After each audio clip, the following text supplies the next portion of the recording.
What's up mga idol? SMB may biglang inamin, JMF out na buong semis.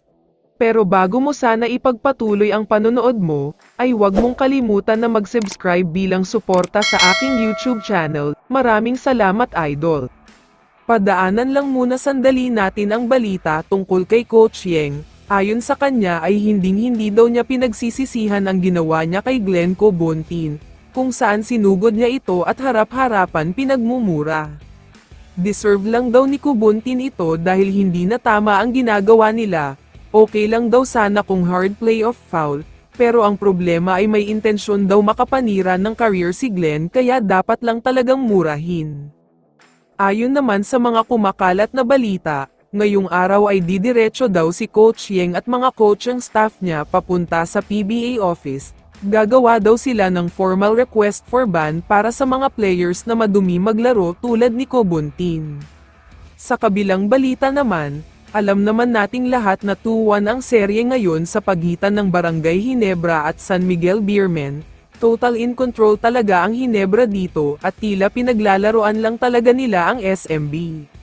Sa Game 1 ay comeback win ang ginawa ng Ginebra matapos silang natambakan ng 18. Sa Game 2 naman ay natambakan sila pero nakabawi naman sa Game 3, kaya lamang sila sa serye at malapit na mag-finals. Pero syempre, hindi pwedeng hindi natin banggitin si Junmar Fajardo. Game 1 pa lang ay may iniinda na siyang injury, isang delikadong hamstring injury at kapag nadisgrasya ay posibleng mawala siya ng 2 years. Ito pa ang mas mabigat sa balitang ito, maliban sa hamstring injury ay may napakabigat na revelasyon si Junmar Fajardo. Ayon sa kanya ay nagpa-check up daw siya at may lumabas sa MRI na delikadong injury. Ayon mismo sa mga bibig ni Fajardo, may maliit na punit daw sa right calf niya. Ito na nga ang sinasabing kapag lumala at patuloy pa siyang maglalaro ay baka ito na ang maging katapusan ng basketball career niya. Kaya naman ayon sa mga reports, malaki daw ang chance na out na talaga si Fajardo hindi lang sa Game 4, kundi sa buong All-Filipino Conference Playoffs. Kung sakaling makalusot sila sa Ginebra ay hindi na rin daw siya maglalaro. Pero mukhang medyo imposible na makakalusot ang SMB sa Ginebra nang wala si Fajardo.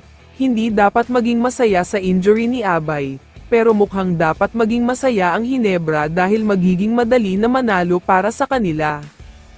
Kaya naman kung ikaw ang tatanungin idol, ano ang masasabi mo sa balitang ito?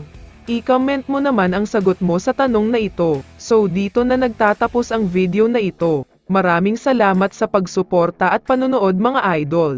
Ingat at bye-bye.